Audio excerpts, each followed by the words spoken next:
Hola, ¿cómo están? ¿Todo bien? Esperemos que este periodo de cuarentena pues lo pasemos de la mejor manera y necesitamos que ustedes mantengan la calma, estén en casa, cuídense mucho. De repente ustedes por ser jóvenes no piensan que puede ocurrir algo, pero debemos estar muy precavidos y muy cuidadosos. El día de hoy vamos a ver sobre la apicectomía. Cuando nosotros hablamos sobre apicectomía debemos entender que la bisectomía es un último recurso en la odontología para poder salvar una pieza dentaria que se encuentra comprometida en sus tejidos y estructuras de soporte. La bisectomía tiene algunas condiciones específicas para que nosotros podamos entender que la cirugía moderna utiliza la bisectomía es cuando tenemos claro que la destrucción a nivel apical del tejido de soporte se ha llevado de forma efectiva y concreta. Esto significa que nosotros, al hacer la valoración de la pieza dentaria que se encuentre con el problema de destrucción periapical, nosotros debemos entender de que la solución es la apicectomía. Para que nosotros hagamos unas indicaciones de la cirugía de la endodoncia, tenemos que hacer algunos reparos importantes. Primero, la necesidad para un drenaje quirúrgico. ¿Qué ocurre? Cuando se realiza una endodoncia y el proceso no ha terminado de desaparecer, significa que puede haber un drenaje quirúrgico. Esto significa generalmente cuando se ha realizado una endodoncia en una pieza dentaria que tiene un proceso infeccioso previo a la endodoncia. Porque también hay endodoncias inmediatas, ahora los sistemas endodónticos son muy modernos, ayudan con mucha rapidez para hacer una endodoncia en una sola sesión. Realmente eso nos ayuda muchísimo. Sin embargo, cuando ya está establecido el proceso infeccioso, necesitamos hacer el drenaje quirúrgico para la eliminación de dicho proceso.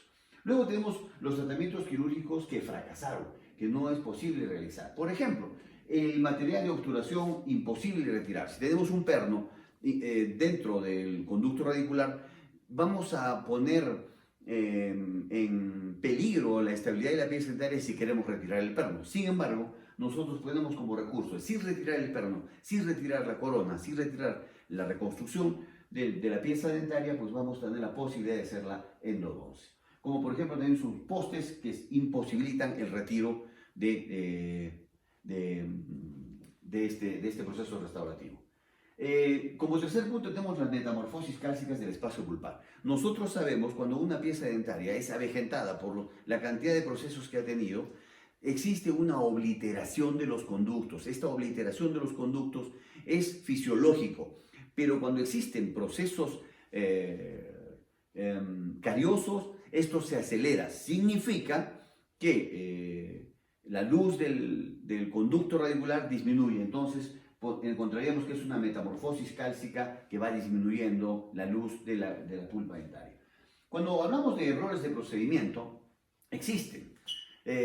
Cuando uno comete un error no significa que sea un mal profesional. Por favor, los errores son parte establecidos de la experiencia de un profesional. Sin embargo, para minimizar esta posibilidad de error, debemos de tomar todas las precauciones del caso para hacer la endodoncia y tienen que seguir una secuencia específica. Pero cuando se presenta un problema de error de procedimiento, como por ejemplo tenemos un instrumento fracturado, hombros no negociables. Un hombro no negociable es cuando nosotros hemos introducido el instrumento de endodoncia y hemos hecho una fuerza excesiva, lo cual ha desviado el instrumento y nos ha provocado un conducto accesorio o un tope inadecuado. Entonces podríamos crear un hombro no negociable, podríamos realizar una perforación radicular. La perforación radicular se realiza muchas veces. No creen que es sinónimo de que, ¿por qué no? La perforación radicular se realiza muchísimas veces. ¿Por qué razón? Porque unas veces la lima puede llegar al delta apical y no tomar el conducto principal, puede tomar un conducto accesorio y al tomar un conducto accesorio nosotros podemos provocar una perforación del ápice. Entonces, no necesariamente es una mala técnica, de repente es una mala tomografía al ser realizada. Y también podemos tener en cuenta que podemos realizar una sobreobturación, y ustedes saben que la sobreobturación se produce cuando hay un exceso de condensación en la obturación endodóntica. Bueno, nosotros debemos entender que hay unas variaciones anatómicas que en este momento casi ya no son problema para la endodoncia por los flexofy que tenemos en endodoncia que pueden ingresar fácilmente hacia todos los conductos. Sin embargo, nosotros debemos entender que puede haber una dilaceración radicular muy aguda o una fenestración radicular.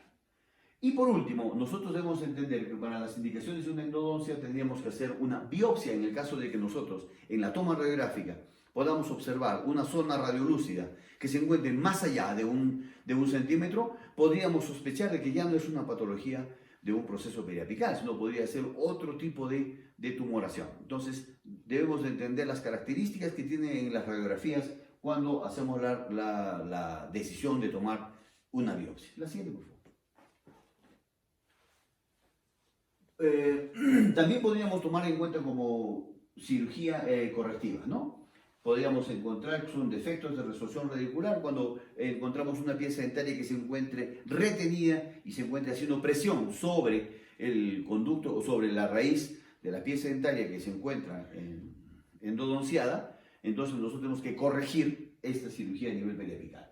Bueno, hay caries que llegan a nivel radicular, hay recesiones radiculares cuando nosotros observamos que una raíz puede perder estructura por dos maneras, una manera intrínseca y otra manera extrínseca. La manera intrínseca es cuando un proceso ha provocado que la pieza dentaria, por ejemplo, traumatismos prematuros, todo eso, la pieza dentaria pierda estructura. Pero también extrínseco es cuando otra pieza dentaria provoca esta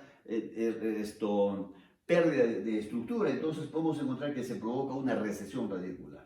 Una hemisección, una bicuspidación, por ejemplo, también cuando tenemos en un mismo conducto dos raíces y se vuelven a fusionar. Entonces necesitamos realizar la bicuspidación. Una cirugía de reemplazo. Bueno, aquí hablamos ya de una cirugía, de una apicectomía realizada a una pieza dentaria que ha sido exfoliada por un traumatismo. Si la pieza dentaria está completamente en su estructura, podemos hacer la apicectomía, realizar la endodoncia y volver a colocar la pieza dentaria siempre y cuando sea dentro de las primeras 24 horas de la exfoliación de la pieza dentaria. Y bueno, la cirugía de implantes que pueden ser endodónticos o de osteointegrados. Bueno, ya hemos visto las indicaciones, las cuales nos permiten a nosotros poder realizar una endodoncia o una apicectomía. Nosotros debemos ser muy objetivos cuando realizamos el análisis para tomar la determinación de la apicectomía. Consideramos que las piezas dentarias tienen que tener una observación clínica adecuada, necesitamos una observación radiográfica, en este caso con la tomografía se han saltado todo esto porque con la tomografía podemos ver la pieza dentaria en diferentes sentidos, en las 4 dimensiones, ya no es bidimensional, sino con todos los sentidos. Y nosotros debemos de determinar qué tipo de patología se encuentra a nivel periapical. Porque si nosotros vamos a hacer una apicectomía en una pieza dentaria que presenta una tumoración, nosotros podemos exacerbar el proceso y comprometer la vida del paciente. Cuando nosotros hablamos de la clasificación de los procedimientos quirúrgicos, ya lo hemos visto, son los de drenaje quirúrgico, cirugía periauricular, cirugía de implante y cirugía de reemplazo.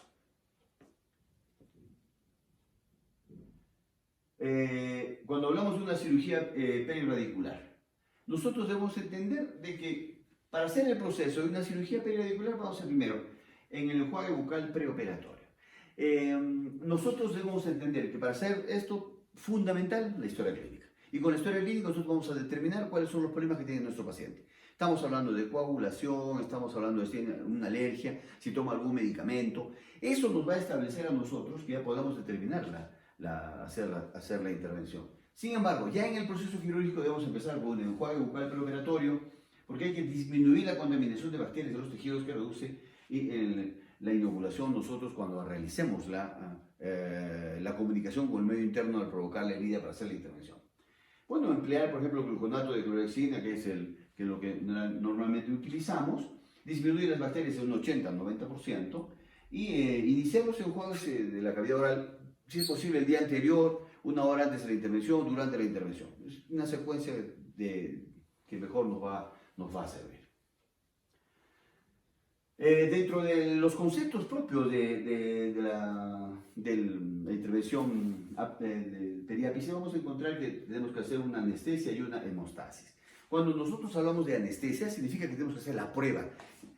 Luego de anestesiar la zona, debemos de probar si el paciente no tiene sensibilidad en toda la zona que hemos determinado realizar la intervención. Porque si nosotros no hacemos la prueba anestésica, podemos tener problemas con dolor del paciente. Segundo, el sistema individual de los pacientes nos provoca una cosa que debemos tomar en cuenta.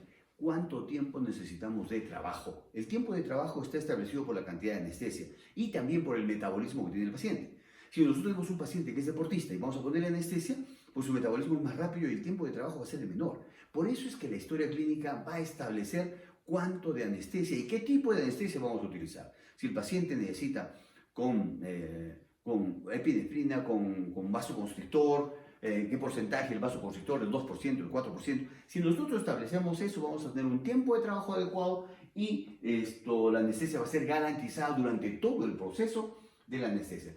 Y no se olviden que la hemostasis es permanente. Debemos de mantener el lugar seco, debemos de mantenerlo sin hemorragia, pero sin que pierda la humedad. Porque cuando nosotros resecamos el tejido óseo, podemos provocar un proceso infeccioso.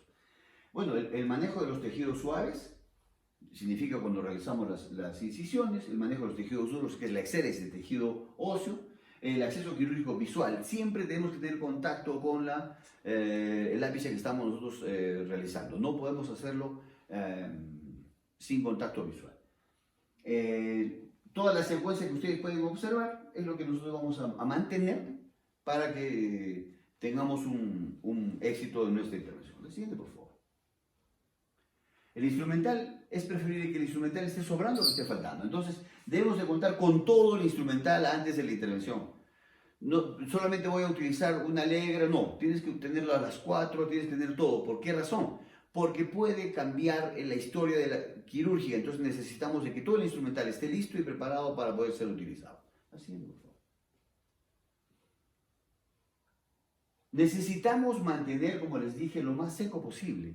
El secador de Stropco es muy bueno porque permanentemente va a estar eliminando el exceso de fluidos, tanto de saliva como de sangre. Entonces necesitamos mantener con mayor visibilidad, porque cuando está involucrado mucho tejido sanguíneo, pues se complica el tratamiento. No nos olvidemos de que si el paciente presenta un proceso hemorrágico durante la intervención, no fue por la culpa de la intervención, fue mala historia clínica. Tenemos que observar todos estos procesos, ustedes ya los conocen. Vamos a hacerlo mucho más rápido, la anestesia, el manejo de los colgajos. Debemos establecer el tipo de colgajo de acuerdo a la zona que vamos a estar involucrando. Por favor, es preferible que cuando escojas la incisión para realizar, necesitamos que haya mayor cantidad de exposición. Mientras más grande sea la incisión, menos daño vamos a tener a nivel gingival. Entonces el tejido blando es de mejor calidad cuando la incisión es más grande, que excede el proceso. No nos olvidemos que las incisiones verticales son las que menos sangrado producen. También debemos entender, cuando se realizan incisiones horizontales, podemos entender de que el sangrado es mayor. No se olviden de algo importante, que las incisiones traten de hacerlas en las depresiones de los alveolos, porque es de mejor calidad. Debemos entender de que en las eminencias de las raíces el tejido gingival es de menor grosor y de menor calidad. En las depresiones es de mayor grosor, entonces ahí es donde debemos realizar las incisiones. Todo esto debemos de tomar en cuenta de acuerdo a qué? A que dominemos la hemostasia y a que dominemos la técnica de incisión. Cuando nosotros decidamos cuál de todas ellas debemos utilizar, no se olviden, si tú tomas como decisión realizar una doble vertical y haciendo un festoneado, no te olvides que posiblemente el paciente tenga una resorción gingival después de la intervención quirúrgica.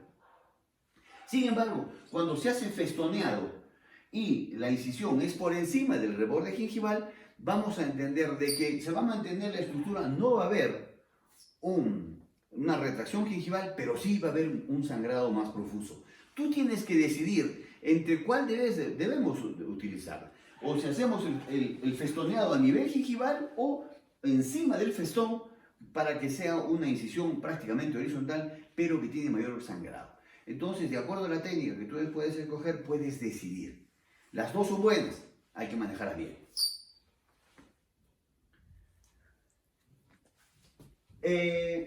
Bueno, fundamentalmente hay unos tips que debemos entender. Evitar incisiones horizontales y verticales severamente anguladas. No debemos de buscar una incisión que se encuentre con la otra incisión de esta manera. No, las incisiones tienen que tener una continuidad en forma roma. Cuando hacemos una incisión en forma obtusa y vertical, realmente se pierde estructura, la sutura es de mayor y podemos interrumpir algunos vasos importantes para la irrigación. Entonces los vasos sanguíneos siguen un curso vertical paralelo al ángulo axial de los dientes posicionados en la capa superficial del periósteo. Esto nos indica que debemos de tener nosotros mucho cuidado y recordar cuál es el vaso que vamos a interrumpir durante la incisión. Siguiente, por favor. Evitar incisiones sobre eminencias radiculares. Ya lo hablé hace un momento. Cuando nosotros hablamos de las eminencias radiculares, sabemos que es de menor grosor, de menor calidad. Entonces, las incisiones, por favor, que sean en los fondos de surco a nivel necios vestibulares. Entonces, de esa manera nosotros vamos a hacer, por ejemplo, pueden crearse una fenestración en los tejidos suaves realizando una incisión en ellos. Significa que si nosotros realizamos una incisión en la eminencia canina, por ejemplo, va a haber una retracción y el proceso puede agudizarse. Se rompen los tejidos, vuelven a quedar una zona muy sensible, retracción gingival y posterior retracción ósea.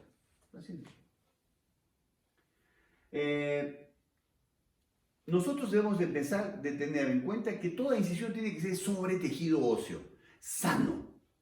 Porque si nosotros realizamos una incisión sobre solamente tejido blando o una zona que ha habido retracción o resorción ósea, lo más probable es que el proceso termine en un proceso infeccioso. Entonces, si hablamos de que la extensión de la incisión sea de mayor tamaño, pues claro, extendámonos a tejidos sanos. Si nos extendimos a tejidos sanos, vamos a tener una buena sutura, una buena irrigación y, sobre todo, vamos a disminuir la posibilidad de un proceso infeccioso.